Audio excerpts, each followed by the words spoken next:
بسم اللہ الرحمن الرحیم۔ السلام علیکم، آپ دیکھ رہے ہیں الف نیوز اور میں ہوں آپ کے ساتھ ماجد علی۔ شامل کرتے ہیں پاکستان اور دنیا بھر سے آن لائن ہیڈ لائنز۔ امریکہ ممکنہ جوہری تجربہ کرنے سے باز رہے، روس نے خبردار کر دیا۔ روس نے امریکہ کو خبردار کرتے ہوئے کہا ہے کہ ڈونلڈ ٹرمپ انتظامیہ کے تحت امریکہ ممکنہ جوہری تجربہ کرنے سے باز رہے۔ روس کے ڈپٹی وزیر دفاع نے بیان جاری کرتے ہوئے کہا، ڈونلڈ ٹرمپ انتظامیہ کی جانب سے ممکنہ جوہری ٹیسٹ کیے گئے تو روس بھی جوابی کارروائی میں متعدد اقدامات کرے گا۔ روسی ڈپٹی وزیر دفاع کا کہنا تھا کہ ڈونلڈ ٹرمپ نے اپنے پہلے دورہ حکومت میں جوہری تجربات پر پابندی سے متعلق معاہدے کے بارے میں انتہا پسندانہ موقف اختیار کیا تھا۔ اس پس منظر میں اگر ڈونلڈ ٹرمپ انتظامیہ نے اپنے دور حکومت میں ممکنہ جوہری ٹیسٹ کیے تو روس اس کے جواب میں متعدد جوابی کارروائیوں پر غور کر رہا ہے۔ امریکی فوج کا ایک دستہ شام میں داخل۔ شامی میڈیا کے مطابق امریکی فوج کے دستوں اور ساز و سامان کا ایک قافلہ جس میں 20 فوجی گاڑیاں اور ٹرک شامل ہیں، آج صبح عراق کے صوبے الانبار میں عین الاسد اڈے سے شمال مشرقی شام کے صوبے الحسکہ میں واقع ایک فوجی اڈے میں داخل ہوا ہے۔ اس قافلے میں امریکی فوج کے خصوصی دستے بھی شامل تھے جو فضائی تحفظ کے ساتھ ساتھ شام کی سرزمین میں داخل ہوئے۔ مقامی ذرائع نے اعلان کیا ہے کہ امریکی فوج نے گزشتہ چند دنوں کے دوران صوبہ الانبار میں عین الاسد اڈے اور اربیل کے جنوب میں واقع ریر بیس سے بڑی تعداد میں جنگی دستے شام بھیجے ہیں۔ یمن کا اسرائیل کو دندان شکن جواب، 18 صہیونی زخمی، بن گورین ہوائی اڈے پر پروازیں معطل۔ نیوز رپورٹ کے مطابق صہیونی حکومت کے جنگی طیاروں نے 7 فضائی حملوں میں سینا اور الحدیدہ صوبوں کے اہداف پر بمباری کی، جن میں سینا کے انٹرنیشنل ایئرپورٹ اور الحدیدہ میں بجلی گھر کو نشانہ بنایا گیا۔ یہ حملے ایک ایسے وقت میں کیے گئے جب عالمی ادارہ صحت کے ڈائریکٹر اور اقوام متحدہ کے ریزیڈنٹ کوارڈینیٹر یمن میں موجود تھے۔ یمن کی سول ایویشن آرگنائزیشن نے جمعے کی صبح اعلان کیا تھا کہ اس ملک کے دارالحکومت سینا کے انٹرنیشنل ایئرپورٹ اور صوبہ الحدیدہ پر صہیونی حکومت کے حملے میں 6 افراد شہید اور 40 زخمی ہوئے ہیں۔ یمن پر صہیونی حکومت کے جارحانہ حملوں کے چند گھنٹوں بعد یمنی فوج نے بھاری جوابی کارروائی کرتے ہوئے مقبوضہ علاقوں کو بیلسٹک میزائلوں سے نشانہ بنایا۔ یمنی میزائل حملے کے بعد تل ابیب کے بن گوریون ہوائی اڈے پر پروازیں معطل کر دی گئی اور متعدد پروازوں کا رخ موڑ دیا گیا۔ ایرانی صدر عنقریب روس کا دورہ کریں گے۔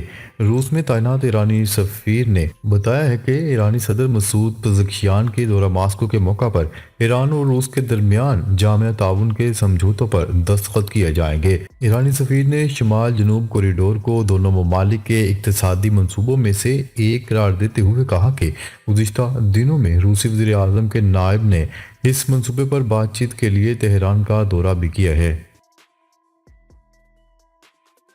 روس اور یوکرین کے مابین مذاکرات۔ روس کے صدر ولادیمیر پوٹن نے کہا ہے کہ سلوواکیہ نے روس اور یوکرین کے درمیان مذاکرات کی میزبانی سے متعلق اپنی آمادگی کا اعلان کیا ہے۔ ایرانی خبرساں ادارے کی رپورٹ کے مطابق روس کے صدر ولادیمیر پوٹن نے خبردار کیا ہے کہ روس یوکرین کے خلاف مزید بیلسٹک میزائلوں سے حملہ کر سکتا ہے، تاہم اس حملے میں جلد بازی نہیں کی جائے گی۔ انہوں نے کہا کہ اس قسم کے حملے آج کل میں نہیں کیے جائیں گے۔ روسی صدر نے کہا کہ کم فاصلے پر مار کرنے والے میزائلوں سے بھی حملے کیے جا سکتے ہیں۔ ولادیمیر پوٹن نے یوکرین کو قصوروار قرار دیتے ہوئے کہا کہ یوکرین نے اس جنگ کے ذریعے پورے یورپ کو سزا دی ہے۔ نئی شامی حکومت کا بشار الاسد کی ملیشیا کے خلاف سیکیورٹی آپریشن شروع۔ شام میں ملٹری آپریشن ڈپارٹمنٹ نے سیکیورٹی کو کنٹرول کرنے اور طرطوس گورنری میں بشار الاسد کی حکومت کی باقیات کا پیچھا کرنے کے لیے ایک آپریشن شروع کر دیا۔ شام کی سرکاری خبرساں ایجنسی نے مغربی شام میں الاسد ملیشیا کے خلاف سیکیورٹی آپریشن شروع کرنے کی تصدیق کر دی۔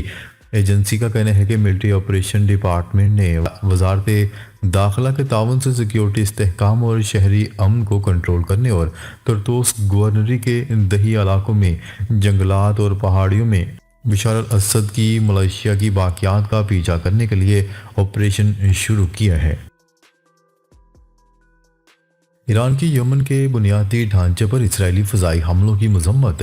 ایران نے یمن کے بنیادی ڈھانچے پر اسرائیلی فضائی حملوں کی مذمت کی ہے۔ غیر ملکی خبرساں ادارے کی رپورٹ کے مطابق ایران کی وزارت خارجہ کے ترجمان نے گزشتہ روز یمن کے دارالحکومت سینا کے بین الاقوامی ہوائی اڈے عزیز اور راس قناطیہ پاور اسٹیشن کے ساتھ ساتھ یمن کے مغربی ساحل پر واقع الحدیدہ، سلف اور راس قناطیہ طیب کی بندرگاہوں پر اسرائیلی فضائی حملوں کی مذمت کرتے ہوئے کہا ہے کہ یہ حملے جو امریکہ اور برطانیہ کی حمایت سے کیے گئے ہیں تمام بین الاقوامی ضابطوں اور اصولوں بالخصوص اقوام متحدہ کے چارٹر اور بین الاقوامی قوانین کے اصولوں کی خلاف ورزی ہے۔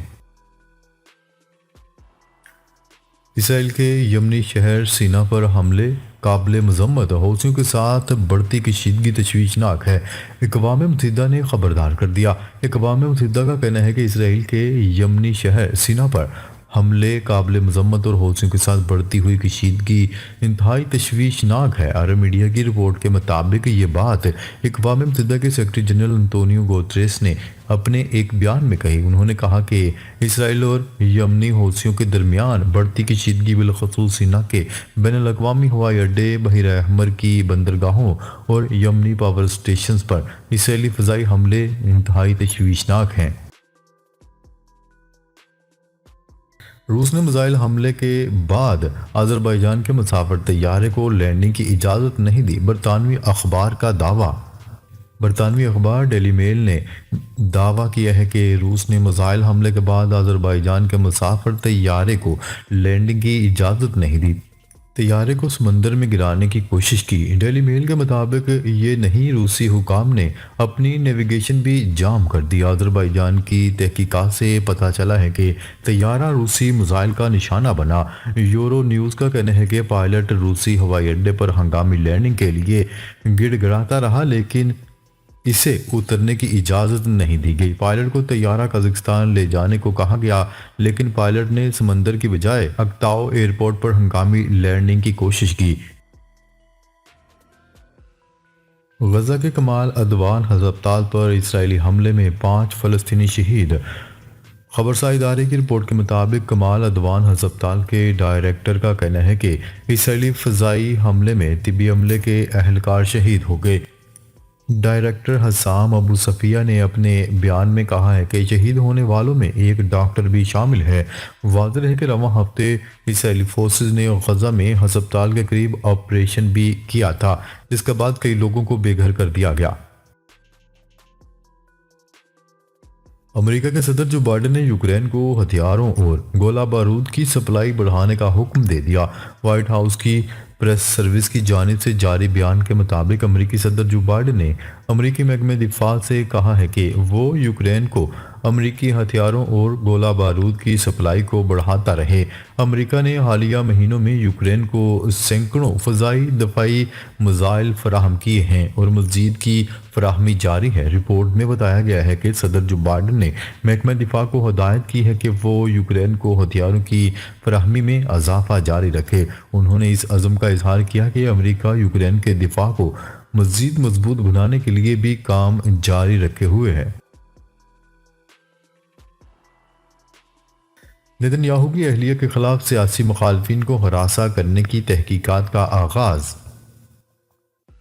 غیر ملکی خبرساں ادارے کی رپورٹ کے مطابق اسرائیل کے اٹارنی جنرل نے سارا نیتن یاہو کے خلاف تحقیقات کا آغاز کرنے کا حکم دے دیا۔ اسرائیلی وزیر اعظم نیتن یاہو کی اہلیہ پر الزام ہے کہ انہوں نے شوہر کے خلاف بدعنوانی کے مقدمے میں سیاسی مخالفین اور گواہوں کو ہراساں کیا۔ رپورٹ کے مطابق اسرائیلی وزارت انصاف نے جمعرات کی رات گئے جاری بیان میں کہا کہ سارا نیتن یاہو کے خلاف ٹیلی ویژن پروگرام میں چلنے والی رپورٹوں کی بنیاد پر تحقیقات کی جائیں گی۔ چین کے نئے لڑاکا طیارے نے بھارت کی نیندیں حرام کر دیں۔ چین کے نئے اسٹیلتھ فائٹر جیٹ کی پہلی ویڈیو سوشل میڈیا پر وائرل ہونے کے ساتھ ہی بھارت میں کھلبلی مچ گئی۔ لڑاکا طیارے کو چھٹی جنریشن کا طیارہ بتایا جا رہا ہے۔ دم کے بغیر اس بڑے طیارے کے متعلق خیال کیا جا رہا ہے کہ یہ اسٹرائک ایئر کرافٹ ہے۔ اس کا غیر روایتی ڈیزائن اس نئے اسٹیلتھ فائٹر جیٹ کی روایتی ریڈار پر نشاندہی کو مشکل بنا سکتا ہے۔ ناکام بغاوت پر انکوائری کمیشن بنانے کا حکم، بنگلہ دیش انسانی حقوق کا تحفظ کرے، امریکہ نے بڑا بیان جاری کر دیا۔ بنگلہ دیشی حکومت نے 2009 میں ناکام فوجی بغاوت اور اس کے نتیجے میں ہونے والے کریک ڈاؤن قتل عام کی تحقیقات کے لیے کمیشن کے قیام کا حکم دے دیا۔ مواخذے کی تحریک کامیاب، جنوبی کوریا کے قائم مقام صدر بھی فارغ۔ جنوبی کوریا کی پارلیمنٹ نے قائم مقام صدر ہان ڈنگ سو کے خلاف بھی مواخذے کی قرارداد منظور کرتے ہوئے ان کی چھٹی کر دی۔ غیر ملکی خبررساں ادارے کی رپورٹ کے مطابق اپوزیشن جماعتوں کی جانب سے ہان ڈنگ سو کے مواخذے کی قرارداد کو پارلیمنٹ نے کثرت رائے سے منظور کر لیا۔ قائم مقام صدر نے اپنی جماعت سے تعلق رکھنے والے سابق صدر یون سک یول کے خلاف کارروائی کے لیے آئینی ججوں کی تقرری سے انکار کر دیا تھا، جس پر اپوزیشن نے صدر کے خلاف مواخذے کی تحریک لانے کا اعلان کیا تھا۔ افغانستان کو کالعدم ٹی ٹی پی کے خلاف کارروائی کرنا ہوگی، وزیر اعظم شہباز شریف۔ وفاقی کابینہ کے اجلاس میں شہباز شریف نے کہا کہ افغانستان کو کالعدم ٹی ٹی پی کے خلاف کارروائی کرنا ہوگی۔ کابینہ اجلاس میں وزیر اعظم نے اظہار خیال کرتے ہوئے کہا کہ ہماری افغانستان کے ساتھ ہزاروں کلومیٹر کی سرحد ہے، آج بھی افغانستان سے کالعدم ٹی ٹی پی آپریٹ کر رہی ہے، افغانستان سے پاکستان میں شہریوں کو شہید کیا جا رہا ہے۔ انہوں نے کہا کہ افغانستان سے پاکستان میں شہریوں کو شہید کرنے کی پالیسی نہیں چل سکتی۔ افغان حکومت کو کہا ہے کہ ہم اچھے تعلقات چاہتے ہیں۔ افغان حکومت کو کہا ہے کہ کالعدم ٹی ٹی پی کو کسی صورت حملے کی اجازت نہیں ہونی چاہیے۔ ناظرین، اب تک کے لیے اتنا ہی۔ مزید خبریں لے کر بہت جلد آپ کی خدمت میں حاضر ہوں گے۔ تب تک کے لیے اپنا خیال رکھیے گا۔ اللہ نگہبان۔